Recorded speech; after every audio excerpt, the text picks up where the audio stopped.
I'm here with Jimmy Weaver. How's it going? Good, Robin. How are you? Pretty good. Nice to meet you. Tell us about your haunt. My haunt is at Poor Farmers Campground in Fletcher, Ohio. I started here 35 years ago haunting a hayride.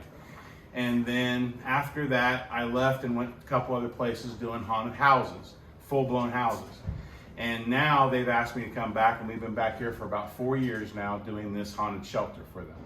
What was some of the most extreme haunts you have ever done in your haunting career? In my haunting career, the most extreme haunts I've ever done have been a haunted woods that we did in Greenville, Ohio for the GWAC League. Well, I bet that was real creepy, huh? We had to, the part that made it fun was we had to go in the morning at 6 o'clock in the morning and set up and run the haunt at 8, 9, 10 o'clock at night and then tear everything back down. So we were up from 6 in the morning until 6 in the morning. We were 24 hours usually at that haunt. And we ran generators 500 feet away so we could keep the noise down because we didn't want a bunch of noise, for scaring people. And we had long trunks. I'm an electrician by trade, electronics technician, and we would run long wires in and then feed all of our lights and stuff off these generators way back in the woods. That's pretty awesome. Now tell us about what some of the people from all around that come to suspect what's going to happen. The visitors or my psychos? Your psychos and the visitors. Okay. All right. My psychos are mostly previous students. I was an electronics instructor at Upper Valley Career Center for 26 years.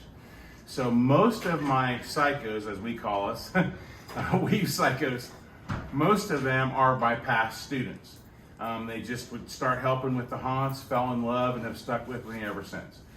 So I would say a good 90% of them are those. Now here at the campground, we've got another 10% that are campgrounders.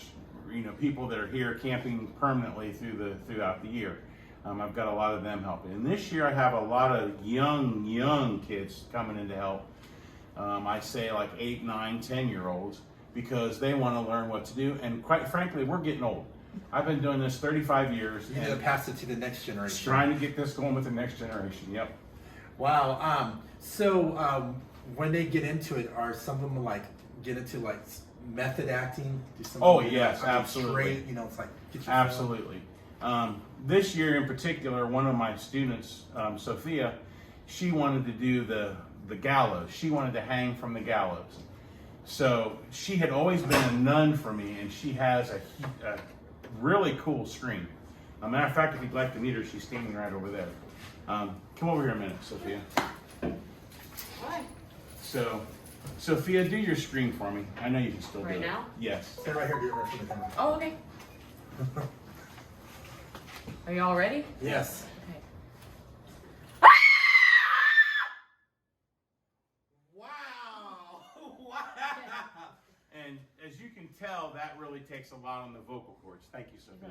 Yes. So last year she said to me, I really want to hang from the gallows. And we hadn't hung anybody in the gallows in probably 15, 20 years. We've just been hanging a mannequin. And I said, it's a lot of work, but if you want to do it, it's fine. So she bought the protective equipment so that we're safe, because I don't want to see something happen to any of my people.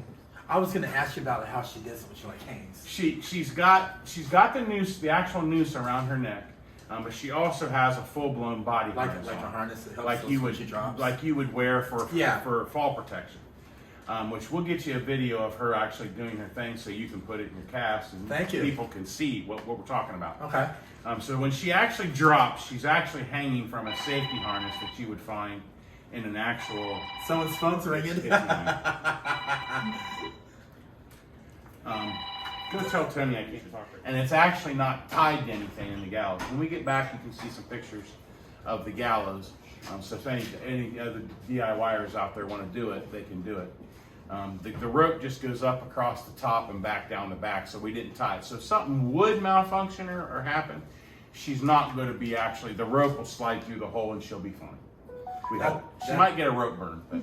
Oh yeah, I can see it. Like that Clint Eastwood hang 'em high. Yeah, exactly. Exactly. Like hang me high, Another haunter you have working here with you too is tell us a little bit about Gary Powell. Gary Powell. Gary Powell came to me through a mutual friend when I used to do a lot of front yard haunts.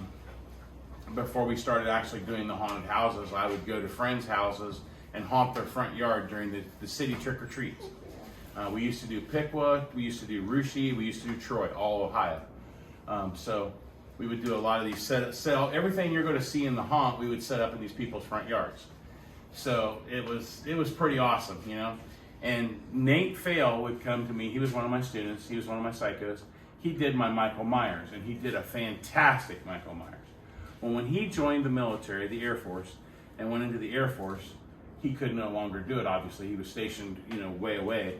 So he introduced me to Gary and he said, "We want Gary to help." And I'm like, "Okay, that's cool." So I met Gary. Gary came in, we talked, and I said, "I think you'll be fine as Michael Myers." So Gary is my Michael Myers and has made a signature move here for us. I mean, he is known as Michael Myers. Yeah, he is.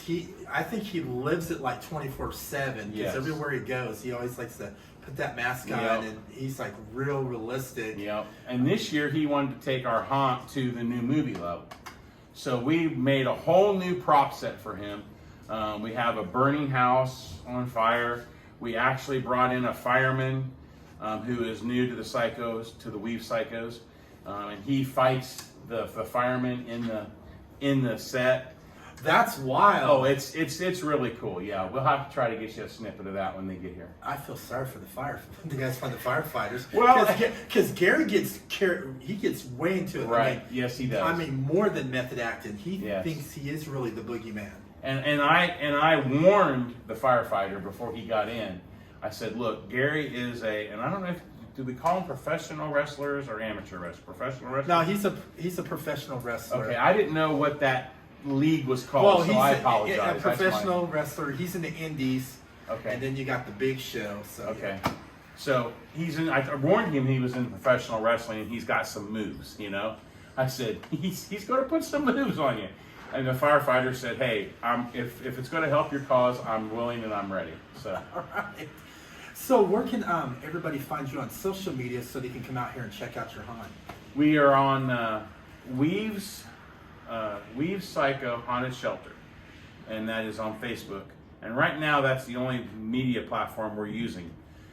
So eventually, we might have some more to do, but eventually, for right now, that's where we're at. All right. Thank you so much. You're welcome. Where are you located at?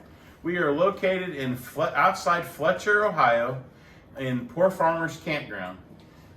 It's 7711. 7711 Casttown, Sydney Road, All right. Fletcher, Ohio. Fletcher, Ohio. Lost Creek, Shelby Road, Yeah. Fletcher, Ohio. Fletcher, Ohio. Got it.